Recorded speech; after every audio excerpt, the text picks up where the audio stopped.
दुनिया भर में मानवाधिकार की झूठी डुगडुगी बजाने वाले पाकिस्तान ने कल 9 बच्चे मार दिए। 24 और 25 नवंबर की दरमियानी रात पाकिस्तान ने अफगानिस्तान में बमबारी की। अफगानिस्तान के खोस्त, कुनार और पक्तिका प्रांतों में पाकिस्तान ने हवाई हमले किए। खोस्त प्रांत में एक घर पूरी तरह तबाह हो गया। 9 बच्चों के साथ एक महिला की भी जान चली गई। मरने वाले बच्चों में 5 लड़के और 4 लड़कियां शामिल थीं। तालिबान सरकार के प्रवक्ता ज़बीउल्लाह मुजाहिद ने इस हमले की पुष्टि की, चेतावनी दी कि अफगानिस्तान सही समय पर इसका माकूल जवाब देगा। लेकिन सवाल है कि पाकिस्तान ने ऐसा क्यों किया? ये वही पाकिस्तान है जिसके हुक्मरान गजा में बच्चों और महिलाओं की मौत पर आए दिन चिंता जताते हैं, इजराइल की कार्रवाई को जनसंहार मानते हैं। 2 महीने पहले यूएन महासभा में शहबाज शरीफ ने कहा था कि हमें गजा के बच्चों को बचाना ही होगा, दुनिया में कहीं भी किसी भी बच्चे के साथ ऐसा नहीं होनी चाहिए। तो फिर पाकिस्तान बच्चों पर बम क्यों बरसाने लगा? जैसे तैसे एक बेहद नाजुक सीज फायर चल रहा था दोनों देशों के बीच, अब वो भी टूटने की कगार पर है। क्या अब अफगान तालिबान इसका जवाब देगा, और अगर हाँ तो कैसे?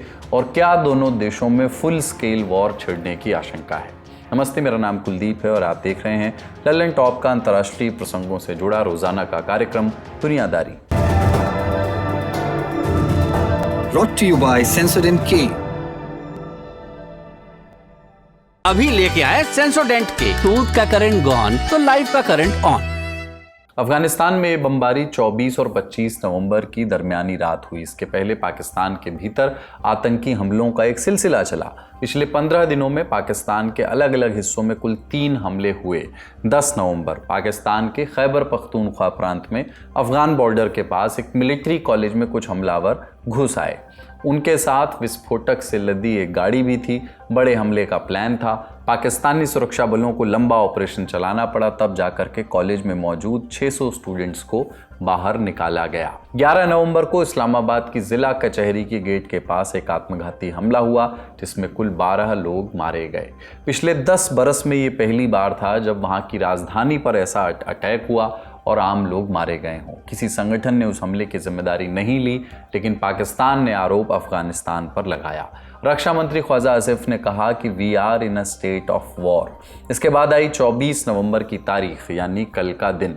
इस दिन पेशावर में पाकिस्तान की पैरामिलिट्री फोर्स फेडरल कॉन्स्टेबुलरी का हेडक्वार्टर निशाने पर आया। एक बम धमाका हुआ जिसकी प्लानिंग में कुल 3 आत्मघाती हमलावर शामिल थे। इस हमले में उस पैरामिलिट्री फोर्स के 3 जवान मारे गए। हमले की जिम्मेदारी टीटीपी, तहरीक तालिबान पाकिस्तान के एक साथी गुट ने ली जिसका नाम है जमातुल अहरार। पाकिस्तानी मीडिया का दावा है कि हमलावर अफगान नागरिक थे। 24 नवंबर के इस धमाके के ठीक बाद अफगानिस्तान में बमबारी हुई है। पाकिस्तान सरकार की ओर से अभी तक कोई बयान नहीं आया है, लेकिन इसके पहले देश के भीतर हो रहे अटैक्स के लिए पाकिस्तान सरकार के मंत्रियों ने बार बार अफगानिस्तान को जिम्मेदार ठहराया है।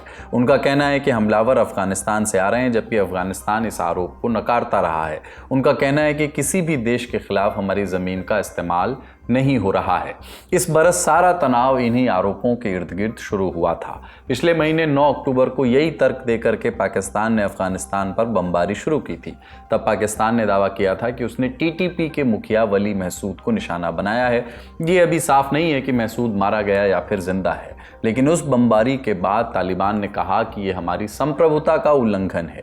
11 अक्टूबर को उसने जवाबी कार्रवाई शुरू की। दोनों देशों की करीब 2600 किलोमीटर लंबी सीमा पर पाकिस्तानी सेना की चौकियों पर अटैक करना शुरू किया। झड़पें हुई। पाकिस्तान ने कहा कि उसके 23 सैनिक मारे गए।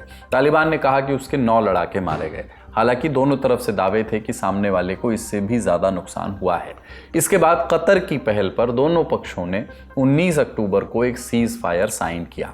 एक तरफ दोनों पक्ष एक दूसरे पर सीज फायर उल्लंघन के आरोप लगाते रहे और दूसरी तरफ तुर्की के इस्तांबुल में एक शांति प्रस्ताव पर बातचीत भी चलती रही।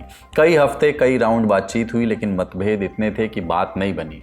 8 नवंबर को बातचीत भी बंद हो गई और 10 नवंबर से पाकिस्तान के भीतर हमलों का सिलसिला शुरू हुआ और अब 24 नवंबर को पेशावर में हुए धमाके के बाद अफगानिस्तान में बमबारी हुई है।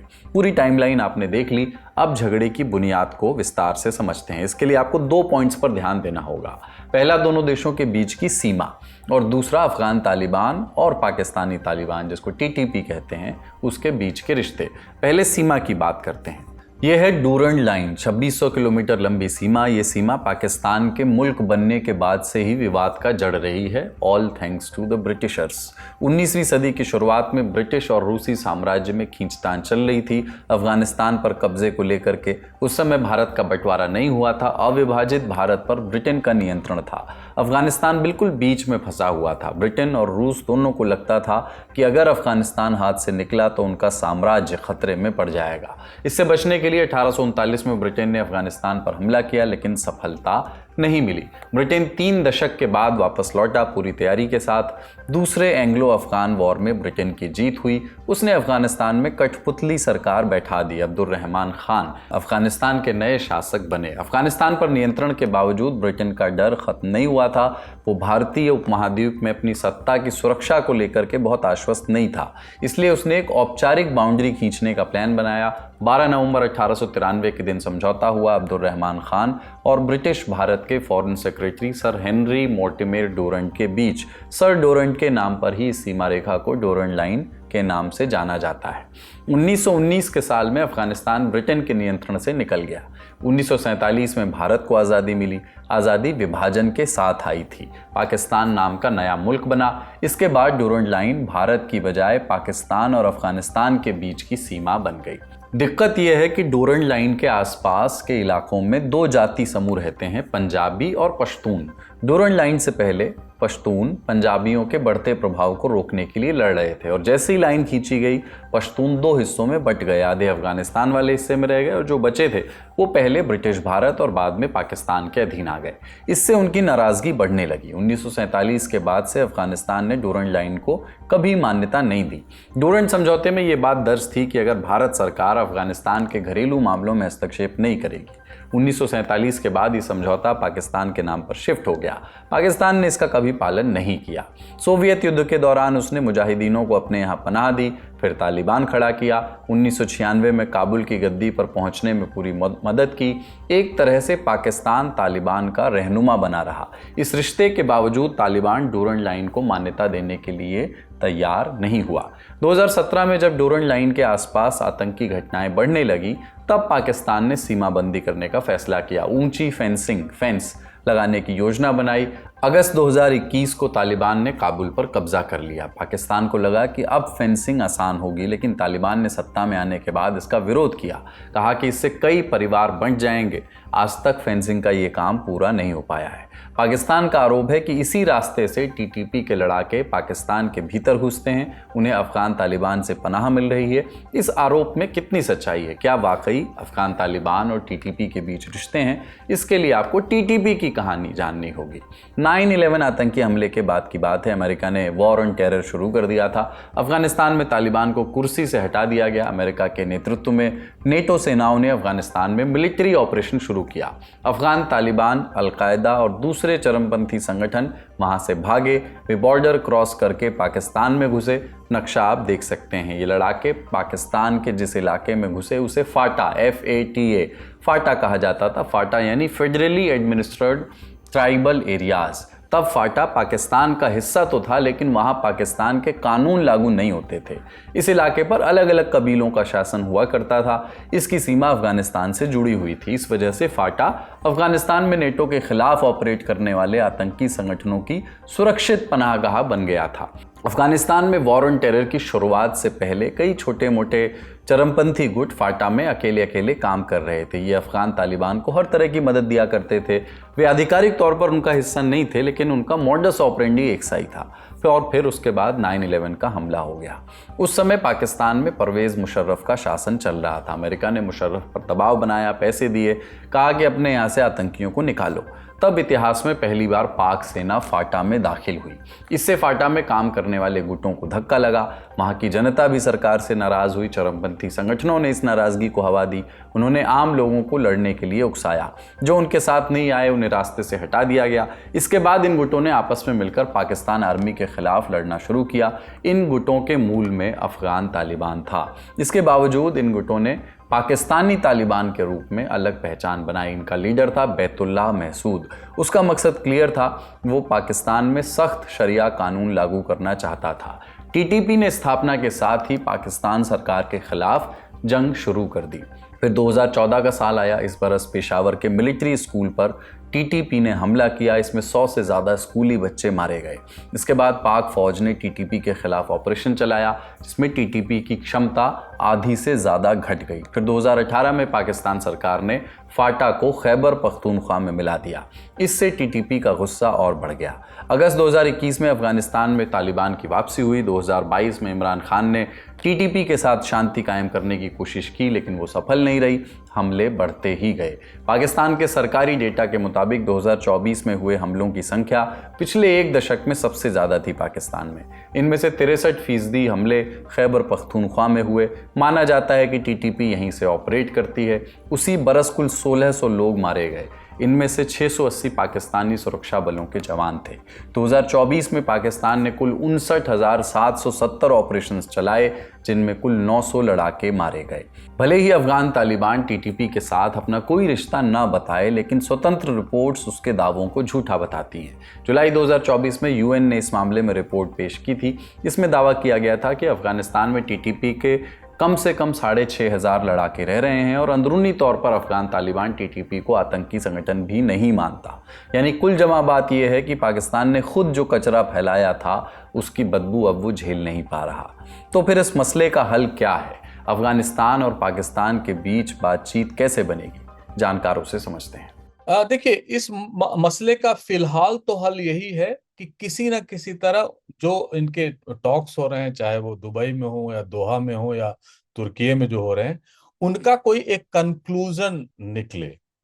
और जिस तरह पाकिस्तान ने तालिबान को प्रमोट किया था, इस समय उनका कोई बैकर नहीं है पाकिस्तान में, या पाकिस्तान को कोई सपोर्ट नहीं करेगा इस डिप्लोमेटिक एक्टिविटी में बियॉन्ड अ पॉइंट।